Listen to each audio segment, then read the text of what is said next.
Hello friends, आपका स्वागत है I T fighter YouTube channel में। फ्रेंड्स, पिछली क्लास AITT की जो हुई थी जिसमें 10 क्वेश्चन डिस्कस किए थे, आज की क्लास में 20 क्वेश्चन कंप्लीट करेंगे। ऐसे ही डेली कंटिन्यू क्लास होगी 8 PM के आसपास, ठीक है। 8 PM के आसपास क्लास होगी। अगर आपके पास नोटिफिकेशन नहीं आता, आपको क्लास पता नहीं चलती, तो बस आपको करना है कि आई टी फाइटर चैनल को सब्सक्राइब कर लेना है और बेल आइकन ऑन कर लीजिए। जैसे आप ये काम कर लेते हैं तो आपके पास नोटिफिकेशन आएगा, कोई भी क्लास मिस नहीं करेंगे। ये जो क्वेश्चन है 100% एग्ज़ाम में यहीं से आने। अगर आप ये क्लास देखते हैं तो आप 100% पास हो जाएंगे, ये हम कह रहे हैं। बस आपको पढ़ना है, बिना पढ़े तो आप पास नहीं होंगे, ठीक है। तो ये सारे पढ़ना है। तो चारों सेमेस्टर हम एग्ज़ाम के पहले कंप्लीट करा देंगे। एग्ज़ाम आपको पता है डेट बढ़ चुकी है, दिसंबर लास्ट वीक में आप लोगों को एग्ज़ाम होने वाला है।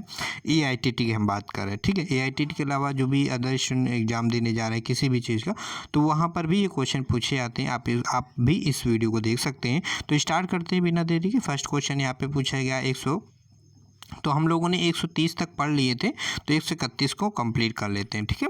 तो which part of outside micrometer ensure uniform pressure between measuring surface. जब हम मापते हैं किसी कंपोनेंट को, तो बीच में जो प्रेशर को कंक्लूड करता है, मतलब यूनिफॉर्म प्रेशर बिटवीन, एक समान दबाव कौन सुनिश्चित करता है, वो हमारा होता है रेचिस स्टाफ, जो है प्रेशर को कंट्रोल करता है।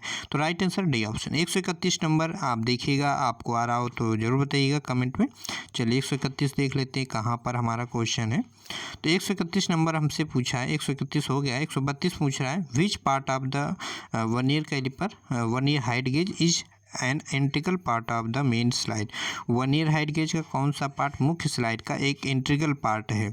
ऑप्शन है जा, बेस, बीम, जा, क्लैम्प। तो काफ़ी स्टूडेंट की इसमें डाउट भी होगा। देखिए होता है क्या, जो हमारा वर्नियर हाइट गेज होता है उसमें एक हमारी बीम, जैसे क्वेश्चन पूछा जाता है हमारे मेन स्केल कहाँ पर अंकित होती है, तो हमारी बीम पर अंकित होती है, ठीक है।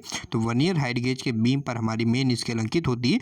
और वही पूछा है कि वर्नियर हाइट गेज का कौन सा पार्ट मुख्य स्लाइड का एक इंटीग्रल पार्ट है। मुख्य स्लाइड हमारा क्या है, बीम है, हमारा मेन स्केल क्या है, मुख्य पार्ट है। तो इसका एक कौन सा इंटीग्रल पार्ट है, वो हमारा जा होता है, जो उस पर रोटेट करता है, मतलब मूवमेंट करता है ऊपर नीचे, ठीक है।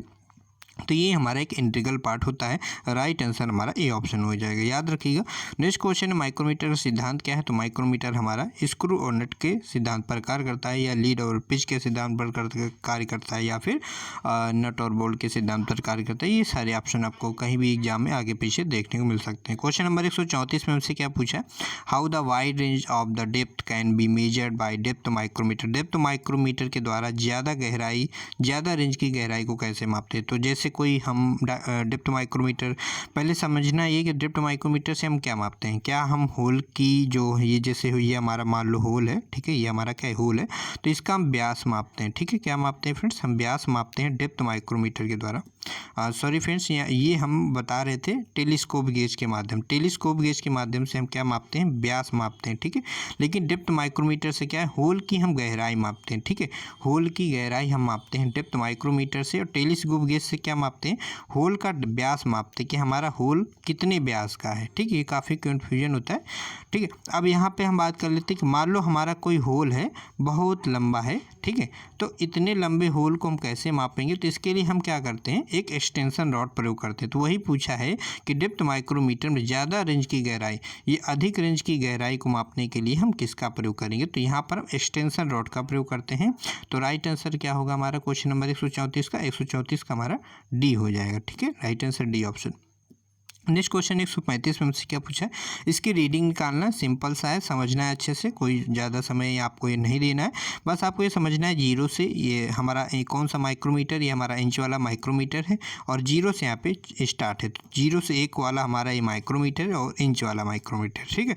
तो यहाँ पर हम पहले अच्छे से इसको समझेंगे। यहाँ पर तो यहाँ पर कितना लिखा हुआ, 7 लिखा हुआ। इसके बाद कितना है, 0.5 खुला होता है ना। तो यहाँ पे आधा ओपन है, तो यहाँ पर क्या करेंगे, यहाँ पे पॉइंट हो जाएगा हमारा, फिर 0.75 हो जाएगा, ठीक है। 0.5 कैसे यहाँ पे, क्योंकि आधा हमारा जैसे कैसे, देखिए ये 3 हो गया, फिर ये क्या होगा, 3.5 होगा, फिर 4 है, ये 4.5 हो गया, ये 5 हो गया, 5.5 हो गया, ये 6 है, फिर 6.5 हो गया, 7 हो गया, तो ये 7.5, तो ऐसे करके लिख दिया, ठीक है। तो 0.75 हो गया। इसके बाद अब क्या करेंगे, यहाँ पर एक खाना और खुला हुआ है है ना, एक खाना और खुला। और इंच में आपको पता है कि एक खाने का मान कितना होता है, 0.025 होता है। कितना होता है फ्रेंड्स, 0.025 होता है हमारे इंच में एक खाने का मान। तो यहाँ पे 0.025 हम यहाँ पे क्या करेंगे, यहाँ पे जोड़ेंगे, ठीक है। यहाँ पे हमने इसको यहाँ पे काउंट कर दिया। अब इसके बाद यहाँ पर क्या करेंगे फ्रेंड्स, यहाँ पर कौन सा खाना मैच कर रहा है, कौन सा खाना, थिम्बल स्केल की जो यहाँ पे ये जो लाइन है, ठीक है, जो हमारी डेटम लाइन है वो थिम्बल स्केल से कौन सी लाइन मैच कर रही है। तो एक सीध में कौन सी लाइन, ये हमारी लाइन मैच कर रही है। तो ये कौन सा खाना नंबर है, तो ये हम यहाँ से देखते हैं, ये हमारा 10वां नंबर है, ये हमारा 11 हो गया, ये 12। तो 12वीं लाइन हमारी मैच कर रही है। अब 12वीं लाइन किस में गुणा करेंगे, लीस्ट काउंट गुणा करते हैं। लीस्ट काउंट कितनी होती है इंच माइक्रोमीटर की, तो ब्रिटिश की बात करें 0.001 इंच, ये क्या होती है हमारी इंच में माइक्रोमीटर की लीस्ट काउंट होती है। इसमें हम 12 गुणा करेंगे, तो 12 गुणा करेंगे तो कितना आ जाएगा, 0.0, ठीक है, 0.012 आ जाए। तो इसमें हम लिखेंगे 0.012। अब इसको हम जोड़ेंगे तो कितना हमारा टोटल आएगा, इसको जोड़ने से इसका हमारा जोड़ आएगा 5 2 7 हो जाएगा। तो 5 2 7 लिख दिया, फिर 5 2 7 1 8, ये 8 लिख दिया, फिर ये क्या 7 लिख दिया, फिर क्या पॉइंट लिख दिया। कितना हमारा 0.787 आया। तो 0.787 है कोई ऑप्शन, ये हमारा आंसर हो गया, ठीक है, बी ऑप्शन। चलिए आ गया होगा समझ में। नेक्स्ट क्वेश्चन देख लेते हैं। 136 में नीचे क्या पूछा है, which part of the bevel protector contact with the inclined surface while measuring. मापने के दौरान बेवल प्रोटेक्टर कौन सा हिस्सा, यहाँ पर बेवल प्रोटेक्टर यहाँ पे लिखा हुआ, लेकिन वो हमारा होना चाहिए वर्नियर बेवल प्रोटेक्टर, ठीक है। तो यहाँ पे क्या पूछा, मापने के दौरान बेवल प्रोटेक्टर कौन सा हिस्सा इंक्लाइंड सतह के कांटेक्ट में होता है, तो वो हमारा ब्लेड होता है। राइट आंसर हमारा क्या हो जाएगा, यहाँ पे C option is the right answer हो जाएगा, ठीक है, याद रखिएगा। नेक्स्ट क्वेश्चन चलते हैं। 137 में क्या पूछा, ड्रिलिंग मशीन में कौन सा भाग विभिन्न गति प्राप्त करने के लिए होता है। तो ड्रिलिंग मशीन में कौन सी पुली प्रयोग करते हैं जिससे हम विभिन्न गति प्राप्त करते हैं। विभिन्न गति का मतलब क्या होता है, अलग अलग स्पीड प्राप्त करना। जो भी स्पीड होती है, जैसे हम कटिंग स्पीड जैसे हमें कोई मशीन होती है जिसे हमारी गियर वाली, जो आपको पता होगा, है ना, हेड स्टॉक में जो हम लोग पढ़ते हैं, तो उसमें अलग अलग गतियों के लिए अगर हमें प्रयोग करना होता है तो वहाँ पर हम स्टेप पुली प्रयोग करते हैं, है ना, जिसे आपने पढ़ा होगा स्टेप कोन पुली हेड स्टॉक। तो वहाँ पर स्टेप कोन पुली हेड स्टॉक का काम क्या होता है, अलग अलग गति वहाँ से प्राप्त कर सकते हैं। तो वही जैसे आप पावर ट्रांसमिशन पढ़ते हो तो स्टेप पुली का वहाँ पर भी आप काम पढ़ते हो, स्टेप पुली के माध्यम से हम अलग अलग गतियाँ प्राप्त करते हैं। राइट आंसर हमारा सी ऑप्शन हो जाएगा, ठीक है, याद रहेगा, याद रखना है। क्वेश्चन नंबर 138 में पूछा, पेडेस्टल ग्राइंडर में एक्स के रूप में चिन्हित भाग का क्या नाम है। एक फिगर दिया गया है और पेडेस्टल ग्राइंडर, जब भी फिगर की बात करें, कोई फिगर का क्वेश्चन है तो एआईटी में जरूर फिगर वाले क्वेश्चन को 100% रखना है, क्योंकि फिगर वाले क्वेश्चन जरूर 100% पूछे जाने। और 50 क्वेश्चन आपके आने हैं एआईटी एग्जाम में, कोई भी निगेटिव मार्किंग नहीं। एक क्वेश्चन 3 नंबर का होता है और नो निगेटिव मार्किंग, और एक क्वेश्चन 3 नंबर का होता है, ये याद रखिएगा। और 50 क्वेश्चन में से लगभग 20 से 30 क्वेश्चन आपके फिगर वाले क्वेश्चन मिलेंगे, ठीक है। तो ये सारी चीज़ें इंपॉर्टेंट जो हमने आपको बता दिया है। तो ये फिगर बताना है, ये क्या है, ये हमारा टूल लिस्ट है। तो इस क्या राइट आंसर हो जाएगा हमारा, ए हो जाएगा, ठीक है। इसे हम टूल लिस्ट बोलते हैं, जो कि हमारा 2 से 3 mm रखा जाता है। ये इसके बीच में 3 से 5 mm की यहाँ पे दूरी होती है, ठीक है, यहाँ से यहाँ की दूरी, ठीक है। कहीं कहीं आपको 2 से 3 भी मिल जाएगा, 2 से 3 अभी आप याद रखिएगा, 2 से 3 mm दूरी रखी जाती है, ठीक है। कहाँ से कहाँ तक क्या पूछेगा, टूल रेस्ट और ग्राइंडिंग व्हील के बीच में जो हमारा गैप रखा जाता है वो कितना रखते हैं, 2 से 3 mm, ठीक है। चलिए नेक्स्ट क्वेश्चन की ओर चलते हैं। नेक्स्ट क्वेश्चन से क्या पूछा, 139, इस फाइल का नाम क्या है। ये फाइल का फिगर बना हुआ है, फाइल का नाम बताना है। तो जैसे आप ये फाइल कभी भी क्वेश्चन इस टाइप का पूछा जाए तो इसमें दांत देखिए, पहले क्रॉस सेक्शन एरिया देखिए और उसमें उस फेस में दांत कैसे बने हुए हैं। जब भी फाइल हमें पहचानना हो तो हमें क्रॉस सेक्शन एरिया देखना है और टीथ देखना, टीथ हमारे किस प्रकार करते हो। तो यहाँ पर क्रॉस सेक्शन एरिया देखोगे तो आपको इस टाइप से दिखेगा, मतलब हाफ राउंड। तो किस फाइल का क्रॉस सेक्शन जो एरिया होता है वो हाफ राउंड होता है। तो जैसे हाफ राउंड फाइल का होता है तो हाफ राउंड फाइल, इसमें तो ऑप्शन नहीं है ना, इसमें तो 4 ऑप्शन में नहीं है, लेकिन यहाँ पे टीथ आप देखोगे तो त्रिभुज आकार के हैं। किस आकार के, त्रिभुज आकार के, उसमें दांत कटे हुए। तो कौन सी फाइल होती है जो हाफ राउंड आकार की होती है और उसमें जो फेस पे टीथ कटे होते हैं, त्रिभुजाकार होते हैं, तो हमारी होती है रास्प कट फाइल होती है। जो इसरो के एग्जाम में भी आया था कि किस फाइल में कौन सी फाइल हाफ राउंड फाइल की होती है, या फिर पूछ लेता है रास्प कट फाइल हमारी किस क्रॉस सेक्शन एरिया की होती है, तो वो हमारी हाफ राउंड होती है, ठीक है। तो ये याद रखना है, राइट आंसर क्या हो जाएगा, बी ऑप्शन हो जाएगा, याद रखना है। नेक्स्ट क्वेश्चन 140 में हमसे क्या पूछा, अगर वाइस हैंडल को ज़्यादा टाइट कर दिया, बेंच वाइस में जो हमारा हैंडल होता है उसको हम ज़्यादा घुमा दें, ठीक है, ज़बरदस्ती हम घुमाए जा रहे हैं, हमारा जॉब टाइट हो गया, फिर भी हम ज़बरदस्ती हैंडल को ज़्यादा टाइट कर देते हैं, ठीक है, तो इससे क्या होगा, जो स्पिंडल लगा होता है, जो हमारा स्पिंडल होता है, जो जुड़ा होता है बेंच वाइज के हमारा मूवेबल जाम में, तो वो हमारा क्या हो जाएगा, डैमेज हो जाएगा, ख़राब हो जाएगा। तो राइट आंसर क्या हो जाएगा हमारा, ए ऑप्शन हो जाएगा। ठीक है, स्पिंडल डैमेज हो। नेक्स्ट क्वेश्चन की ओर चलते हैं। नेक्स्ट क्वेश्चन 141 में पूछा कौन सा कैलिपर आयामों का फाइन एडजस्टमेंट प्रदान करता है। अब इसका मतलब क्या है, इंग्लिश में पढ़ लेते हैं। Which caliper provide the fine adjustment of dimension.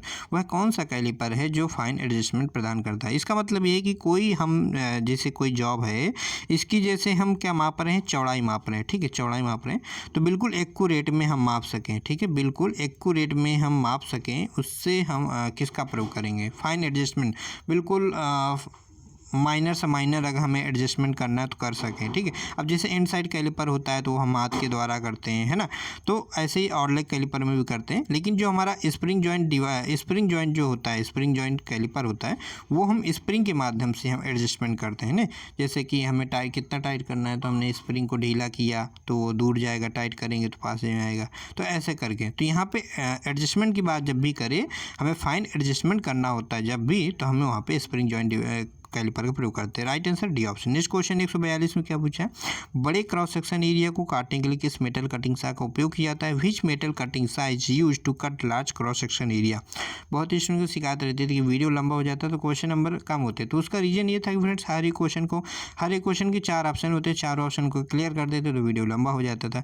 तो आप लोगों के जो भी फीडबैक रहते हैं उसी के आधार पर आप क्वेश्चन करा रहे हैं, क्योंकि आप लोगों को भी लगता होगा क्वेश्चन ऐसे करेंगे 10 करेंगे तो हो नहीं पाएगा, इसलिए हम ज़्यादा से ज़्यादा क्वेश्चन करेंगे, और जो चारों ऑप्शन क्लियर करते तो वो नहीं करेंगे। अगर थोड़ा बहुत ही इंपॉर्टेंट क्वेश्चन होगा तो करा देंगे, बता देंगे। ठीक है, अब केवल क्वेश्चन आंसर की ओर चलेंगे, और किस प्रकार से क्वेश्चन को याद रखना है वो भी हम आपको बताते चलेंगे। ठीक, तो बड़े क्रॉस सेक्शन एरिया को काटने के लिए किसका मेटल कटिंग सा प्रयोग करते हैं, तो वहाँ पर हम प्रयोग करते हैं सर्कुलर सा का। जब भी बात करें बड़े क्रॉस सेक्शन एरिया को, कोई हमारा जॉब है उसमें हमें कटिंग करना है, तो हम सर्कुलर सा का प्रयोग करेंगे। सर्कुलर सा याद रखिएगा, सर्कुलर सा है ना, बहुत ही इंपॉर्टेंट क्वेश्चन है। ठीक है, चलिए नेक्स्ट क्वेश्चन चलते हैं 143। अब 143 को ध्यान रखना, काफ़ी कन्फ्यूजन क्वेश्चन है। Why marking table are made up cast iron. Marking table का कास्ट आयरन क्यों बनाया जाता है। मार्किंग टेबल को हम कास्ट आयरन से क्यों बनाते हैं, ये पूछा जा रहा है। तो 4 option, self lubrication, make more rigidity, maintain the accuracy, prevent the thermal expansion. तो आंसर आप देखोगे तो आपको देखने को मिल जाएगा प्रिवेंट थर्मल एक्सपेंशन, थर्मल विस्तार को रोके, लेकिन ये आंसर नहीं हुआ। मार्किंग टेबल का कास्ट आयरन क्यों बनाते हैं, क्योंकि सेल्फ लुब्रिकेशन। राइट आंसर हमारा जो मोस्टली जो आपको बुकों में आंसर देखने को मिलेगा वो self lubrication is the right answer. तो जब भी आप ये क्वेश्चन पूछा जाए कहीं भी, तो आप यही लगाइएगा।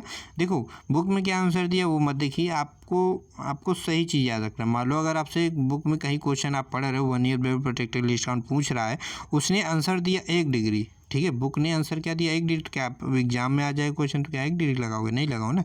आप क्या लगाओगे, सही लगाओगे, 5 मिनट ही लगाओगे। तो जो क्वेश्चन का सही आंसर है वही लगाया करो। ठीक है, तो सेल्फ लुब्रिकेशन लगाना, ये नहीं लगाना है कि इसमें डी दिया तो वहाँ पे हम डी लगा दें, यही लगाना है। ठीक है, तो 143 हो गया। अब नेक्स्ट क्वेश्चन की ओर चलते हैं। 144, what is the name of the, इस गेज का नाम क्या है। तो गेज का नाम पूछा है, तो ये हमारा कौन सा गेज है, ये हमारा जब भी 2 यहाँ पर आपको ब्लेड दिखे, ठीक है, 2 ब्लेड दिखे तो वहाँ पर हमारा बेवल गेज होता है। अगर यहाँ पे 3 ब्लेड होते तो हमारा कौन सा होता, वहाँ पर हमारा होता है यूनिवर्सल बेवल गेज होता है। ठीक है, याद रखना है, यही अंतर होता है bevel gauge universal bevel gauge में।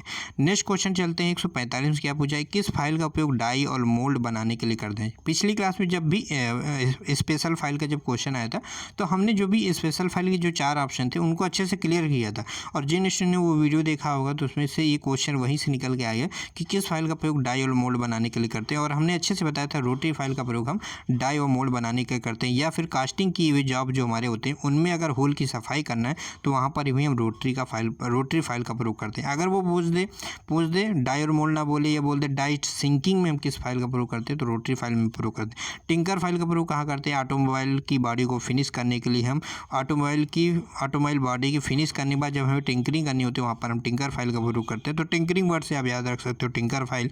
नेक्स्ट क्वेश्चन चलते हैं 146 में हमसे क्या पूछा है, what is the method of removing metal chips close between the teeth of files. फाइलों के दांतों के बीच फंसी हुई दांत की चिप्स हटाने की विधि क्या है। क्या पूछा जा रहा है, फाइलों के दांतों के बीच कोई फाइल है उसमें टीथ कटे हुए हैं फाइल में, ठीक है, या सिंगल कट फाइल मान लो या डबल कट फाइल है, कोई भी हमारी फाइल है उसके दांतों के बीच में क्या हमारी चिप्स फंसे हुए हैं, तो चिप्स में फंसे होते हैं उसको क्या कहते हैं, उसको पिनिंग ऑफ फाइल बोलते हैं, क्लॉगिंग ऑफ फाइल बोलते हैं। लेकिन उसको चिप्स को हटाना है तो हम क्या प्रयोग करेंगे। देखिए अब आप अलग अलग बुक में आपको वायर ब्रश भी आंसर मिल जाएगा, है ठीक है। इस बुक में क्या दिया है आपको, कॉपर स्ट्रिप दिया गया है, ठीक, ये भी सही है। और यहाँ पर हम ये भी बता दें फ्रेंड्स, जब आप प्रीतम ठाकुर या जो भी स्टूडेंट पढ़ते होंगे प्रीतम ठाकुर, तो वहाँ पे वायर ब्रश आपको आंसर मिलेगा, वो भी सही है।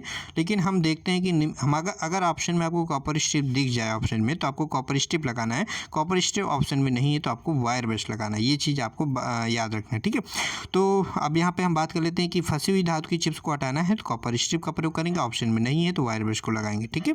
चलिए नेक्स्ट क्वेश्चन की ओर चलते हैं। 147 में से क्या पूछा है, छोटे छोटे कार्य जिसमें फाइलिंग या डीलिंग की आवश्यकता होती है उनको पकड़ने के लिए हम किस वाइस का प्रयोग करते हैं। देखिए छोटे छोटे जॉब को जिसमें हमें फिलिंग या डीलिंग करनी है, तो आपके माइंड में आ रहा होगा हम यहाँ पे छोटे छोटे जॉब को होल्ड करने के लिए हम किसका प्रयोग करते हैं, हैंड वाइस का प्रयोग करते हैं। आप सी आंसर लगा रहे होंगे, लेकिन आंसर क्या होगा हमारा, टूल मेकर वाइस होगा। यहाँ पे ये ध्यान दीजिए, जब भी यहाँ पे क्वेश्चन में अगर फाइलिंग या डीलिंग वर्ड दे दे, जब भी क्वेश्चन में फाइलिंग या डीलिंग वर्ड दे दे तो हमारा आंसर क्या होगा, टूल मेकर वाइस होगा।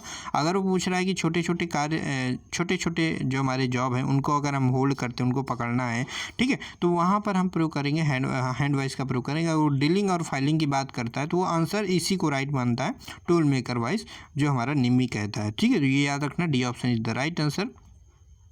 नेक्स्ट क्वेश्चन 148 में क्या पूछा, which hexa blade used for cutting along curve line, ठीक है, ये हमसे क्वेश्चन पूछा जा रहा है। तो किस हेक्सा ब्लेड का उपयोग घुमावदार रेखाओं के साथ काटने के लिए किया जाता है। तो देखिए घुमावदार रेखाओं के साथ काटने के लिए मतलब कि कोई हमारी इस टाइप से मेटल को कटिंग करनी है, ठीक, मतलब थोड़ा सा मेटल जो हमारा इस टाइप से हमें कटिंग करनी है, घुमावदार मेटल की कटिंग करनी है, ये तो कह रहा है किस हेक्सा ब्लेड का उपयोग घुमावदार रेखाओं के साथ कटिंग करना है। तो आप इस प्रकार से हम किस ब्लेड से इस मेटल को इस टाइप से काट सकते हैं, घुमावदार जो हमारा मेटल है। अगर हम इस देखिए हाई स्पीड ब्लेड होगा नहीं, ठीक है, हार्ड होगा, ये नहीं प्रयोग करेंगे। ऑल हार्ड ब्लेड का अगर आप प्रयोग करोगे तो हमारा क्या होगा, ऑल हार्ड ब्लेड क्या होगा, बिल्कुल सीधा होगा और वो क्या होगा, टूट जाएगा। हमें कर्व लाइन पे घुमावदार हमारी जो मेटल को काटना है तो फ्लेक्सिबल ब्लेड जानते हो कैसे होता है, जब आप छोटे होंगे, जब आप छोटे बच्चे होंगे तो उस टाइम आप एक छोटा सा वो आया करता था, स्टील टेप की तरह आता था, उसको आप हाथ में मारते थे तो अपने आप वो कलाई में बंध जाता था। तो वही हमारा एक फ्लेक्सिबल ब्लेड की तरह हमारा उस टाइप तो होता नहीं हमारा ब्लेड, लेकिन समझने के लिए कि फ्लेक्सिबल क्या होता है, फ्लेक्सिबल ब्लेड किस तरह का होता है, तो उस तरह का, ठीक है। आप हाथ से मारोगे तो अपने आप वो मुड़ जाता है, तो जिस तरह वो जाएगा, जिस शेप में जाएगा उसी तरह में हमारा ब्लेड कटिंग करता चला जाएगा। तो राइट आंसर क्या होगा, फ्लेक्सिबल ब्लेड। इस प्रकार से याद रखना है कि घुमावदार रेखाओं को काटने के लिए हम किसका प्रयोग करते हैं, फ्लेक्सिबल ब्लेड का प्रयोग करते हैं। राइट आंसर याद रहेगा ना, सी ऑप्शन। नेक्स्ट क्वेश्चन चलते हैं 149 में, किस श्रेणी का उपयोग कीवे काटने के लिए करते हैं। तो कीवे काटने के लिए क्रॉस कट चीजल का प्रयोग करते हैं। बहुत अच्छे से आप लोग को आता है क्रॉस कट चीजल का। अगर पूछा जाए क्रॉस कट चीजल का दूसरा नाम क्या होता है, केप चीजल होता है। अगर एक क्वेश्चन हमसे पूछेंगे और इस क्वेश्चन का आंसर देना है, ये 4 ऑप्शन दिए गए हैं, इसके अलावा भी उसका जो ऑप्शन हम दे देते हैं, इसके अलावा भी 4 ऑप्शन, राउंड नोट चीजल दे देते हैं, एक और ऑप्शन दे देते हैं, और वेब चीजल देते हैं। ये हमने 4-5 ऑप्शन दे दिए, इनको भी इंक्लूड करेंगे। क्वेश्चन क्या है, क्वेश्चन ये है कि आयताकार स्लॉट काटने के लिए हम किस चीजल का प्रयोग करेंगे। यही 4-5 ऑप्शन है, flat chisel, web chisel, half round chisel, ठीक है, और डायमंड पॉइंट चीजल, ये 4 ऑप्शन है। और आंसर आपको कमेंट करके बॉक्स में बताना है जब वीडियो अपलोड कंप्लीट हो जाए। और आपको कमेंट जो करना है फाइनल, जो आप फाइनल कमेंट करते हो ना, जहाँ पर सबको दिखे वहाँ पर आपको करना, ताकि पता चले आप जो कमेंट दे रहे हो, रिप्लाई कर रहे हो, सही करें नहीं कर रहे, ठीक है। चलिए, तो राइट आंसर क्या होगा, कीवे काटने के लिए हम क्रॉस कट चीजल प्रयोग करते हैं, जो हमारा इसका दूसरा नाम होता है केप चीजल होता है। नेक्स्ट क्वेश्चन पूछा है, हैमर का यहाँ पे चित्र दिया गया है और एक जो उसमें अंकित किया गया उसको क्या बोलते हैं। तो ये हमारा कौन सा है, ये हमारा, इसको हम पिन बोलते हैं, ठीक है, ये हमारा क्या होता है, पिन होता है। और अगर ये पूछेगा तो ये हमारा चीक होता है। ये क्या होता है फ्रेंड्स, हमारा सॉरी ये हमारा फेस होता है। क्या होता है फ्रेंड्स, हमारा ये हमारा फेस होता है, ठीक है। अगर ये पूछा जाए ये हमारा क्या होता है, ये हमारा चीक होता है, ठीक है। ये क्वेश्चन पूछा जाता है कि हैमर के किस भाग में हम हैमर का साइज दर्शाते हैं या स्टैम्प लगाते हैं। स्टैम्प मतलब कि ये हमारा हैमर का ये साइज है वगैरह वगैरह, तो स्टैम्प जो है हम इसमें चीक में करते हैं, ठीक है। यहाँ पे चीक मतलब गाल, ये ठीक, ये याद रखना है। बाकी आप ये लोग जानते ही हो, है ना। ये क्या हमारा वेज होता है, यहाँ पर वेज लगाते हैं ताकि हैंडल जो है हमारा हैमर से बाहर ना निकल सके, ठीक है। बाकी इससे भी रिलेटेड बहुत सारे इंपॉर्टेंट क्वेश्चन एग्जाम में पूछे जाते हैं हैमर से रिलेटेड, वो आगे क्वेश्चन आएंगे, हम आप लोग कराएंगे, ठीक है।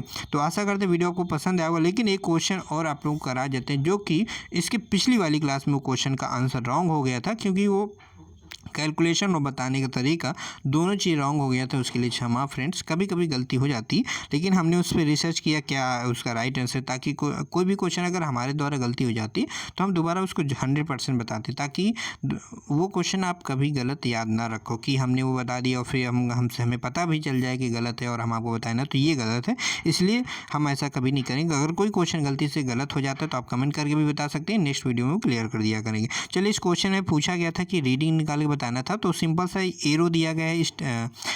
ये तो आप समझ ही गए थे, जब भी जो एरो है वो अगर एंटी क्लॉकवाइज की ओर दर्शाए तो हमें जो भी रीडिंग निकल के आएगी उसमें 180 से डिग्री में घटा देते, ठीक है। जो भी रीडिंग हमारी आती है उसमें हम 180 डिग्री से हम घटा देते हैं, ठीक है। ये कब घटाएंगे, जब हमारा एरो इधर की तरफ हो, एंटी क्लॉकवाइज की तरफ मूवमेंट कर रहा हो। अब हम यहाँ पे देखेंगे जीरो लाइन हमारी कहाँ पर है। जीरो लाइन फ्रेंड्स हमारी ये है, ठीक है। ये जीरो लाइन है और काउंट किधर से करना है, इधर से काउंट करना है। और ये हमारा 20वां खाना, ये हमारा 21वां खाना है, ठीक है। ये हमारा 21 है और ये हमारा 22 खाना। तो जीरो के पहले हमारा कौन सा खाना, ये हमें देखना है। जबकि हम जीरो के बाद वाले खाने को काउंट कर लिया था, उस वीडियो में ये गलती हुई थी। तो हमें क्या है, जीरो के पहले वाले खाने को काउंट करना है, क्योंकि हम आगे काउंट कर रहे हैं तो गलत कर रहे हैं ना। हमें जीरो तक देखना है। तो जीरो तक हमारा कौन सा खाना आ रहा है, हमारा ये 22वां खाना आ रहा है। तो हमारा क्या हो गया, मेन डिवीजन हमारा क्या हो गया, 22 डिग्री हो गई, ठीक है। अब इसके बाद लिस्ट काउंट हमें जो हमारा वर्नियर डिवीजन निकालना है तो वो हम निकाल लेते हैं फ्रेंड्स। कैसे निकालते हैं, अब यहाँ पर ध्यान दीजिएगा। इसको यहाँ पर ऐसे कर देते हैं, यहाँ अब दिख रहा होगा आपको। तो 22वां खाना हमने देख लिया, 22 से यहाँ पे लिख लेते हैं। 22 डिग्री हमारा क्या होगा, मेन डिवीजन हो गया। अब हमें वर्नियर डिवीजन निकालना, कैसे निकालेंगे, ये जीरो लाइन हमारी है। जीरो लाइन के बाद हमें इधर की तरफ काउंट करना है, तो काउंट कर इससे करेंगे। ये हमारा जीरो हो गया, ये हमारा 1 हो गया, ये हमारा 2, ये 3, ये 4, ये 5, ये 6। तो ये हमारी 6वीं लाइन है, ठीक है। जो बड़ी लाइन आप देख पा रहे हो ये हमारी कौन सी लाइन, 6वीं लाइन। और जब भी हमने बताया था कि वर्नियर डिवीजन जो हमारा खाना मैच करता है, ये क्या है, इन्होंने एरो से भी बता दिया है कि ये जो हमारा 6वीं लाइन है जो है मेन स्केल से हमारी एक सीध में है ना। ऐसा थोड़ी कि हमने यहाँ तक क्यों नहीं काउंट किया, ये भी आप सोचेंगे यहाँ तक क्यों काउंट क्यों नहीं किया, क्योंकि इन्होंने एरो के माध्यम से बता दिया है कि ये 6वीं लाइन जो है हमारी मेन स्केल की इस लाइन से हमारी मैच करी, बिल्कुल सीध में। जैसे कि माइक्रोमीटर में भी रीडिंग निकालते बता रहे थे कि वर्नियर कैलिपर में जब आप रीडिंग निकालते तो उसमें देखते हो कौन सी लाइन सीध में, तो वही हमें इसमें देखना होता है। जबकि इन्होंने एरो में बता दिया है। जब आप प्रैक्टिकली आपको देखना होगा तो आपको मैनुअली आपको देखना होगा कि कौन सी लाइन मैच कर रही है, ठीक है। तो जो लाइन मैच कर रही होगी, जो खाना मैच कर रहा होगा उसमें लिस्ट काउंट गुणा करेंगे। तो जैसे हमारी 6वीं लाइन मैच कर रही है तो हम क्या करेंगे, यहाँ पर लिस्ट काउंट का गुणा करेंगे। लिस्ट काउंट कितनी होती है, 1 mm प्रोटेक्टर की 5 मिनट होती है, तो 5 मिनट गुणा करेंगे। तो कितना हो जाएगा हमारा गुणा करने में, ये हमारा 30 मिनट आएगा ना, क्योंकि हम 5 मिनट का गुणा करें, 5 जगह 30, ठीक है। तो राइट आंसर क्या हो जाएगा हमारा 30। यहाँ पर क्या निकल के है हमारा 22 डिग्री 30 मिनट, ये हमारी रीडिंग निकल के आ गई। लेकिन अब दिक्कत क्या है, ये हमारा एरो इधर की तरफ है, मतलब हम रीडिंग किधर की तरफ काउंट कर रहे हैं, हम एंटी क्लॉकवाइज रीडिंग ले रहे हैं, ठीक है, जॉब को, ठीक है। तो यहाँ पर इसलिए हम 180 डिग्री पे घटाते। तो अब एक रीडिंग जो भी हमारी आ जाती उसमें उसको हम 180 से घटाते। तो 180 से हम कैसे घटाएंगे, देखिए अब यहाँ पे देखिएगा ध्यान से। इसको हम और यहाँ पे थोड़ा सा छोटा कर देते हैं, यहाँ पे हम लिख लेते हैं। तो हमारा आंसर यहाँ पे हम लिख लेते हैं 22 डिग्री 30 मिनट हमने यहाँ पे लिख लिया। हमारा टोटल यहाँ पे निकल के आया और हमें 180 पे घटाना है। तो 180 डिग्री हमने लिख लिया और यहाँ पे थोड़ा सा जीरो बढ़ा लेते हैं सहूलियत के लिए, और यहाँ पे 22 डिग्री लिख लेते हैं। 22 डिग्री, ये भी हमारा डिग्री है, ये हमारा मिनट है, और यहाँ पे हमने लिख लिया 30 मिनट लिख लिया, ठीक है।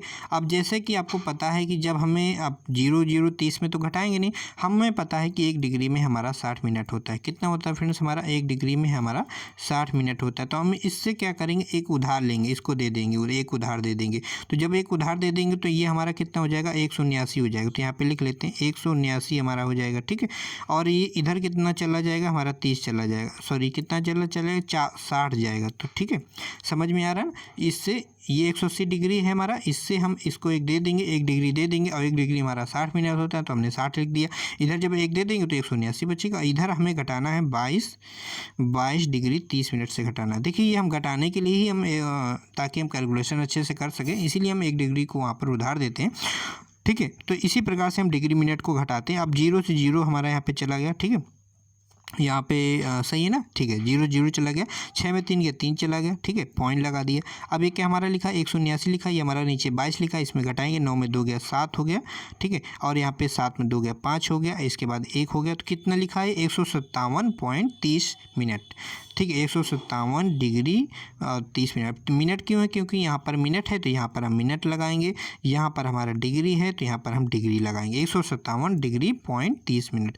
अब अच्छे से कोई भी मिस्टेक नहीं, बिल्कुल राइट आंसर हमारा सी ऑप्शन है, जो कि पिछली क्लास में हमने डी बता दिया, जो हमने कमेंट में बॉक्स में पिन भी कर दिया था। इस क्वेश्चन को आप स्किप कर दीजिएगा, नेक्स्ट वीडियो में बता देंगे, जो कि हमने आपको बता दिया है किस प्रकार से सॉल्व करते हैं। अगर आपको ये एरो जो है, एरो अगर इधर की तरफ, ये एरो इधर की तरफ होता तो बस आपको 180 में जो हमने घटा दिया वो आपको नहीं करना होता। ठीक है, तो आशा करते हैं वीडियो आपको पसंद आया होगा, सारे क्वेश्चन अच्छे समझ में आ गए होंगे। कोई भी अगर किसी भी क्वेश्चन में डाउट है, आपको लगता है ये आंसर नहीं होगा, तो आप कमेंट करके बता सकते हैं, नेक्स्ट वीडियो में उसको क्लियर कर देंगे। अगर आपका जो आपने बताया अगर आप लगता है कि वो आप सही बता रहे, तो हम उसको नेक्स्ट वीडियो में क्लियर कर देंगे। आशा करते हैं आपको वीडियो पसंद आया होगा। फिर मिलेंगे एक नए वीडियो में। चैनल में अगर नए हैं, चैनल को सब्सक्राइब नहीं किया तो चैनल को सब्सक्राइब जरूर कर लीजिए। और फिर कल एक क्लास अपलोड होगी, डेली क्लास हम लोग कोशिश करेंगे डेली क्लास हम अपलोड करें, और आप लोग भी फीडबैक अपना देते रहिएगा और वीडियो को शेयर करते रहिए, जिससे कि हम डेली वीडियो अपलोड कर सकें। ठीक है, आशा करते हैं वीडियो पसंद आएगा। Bye bye, take care.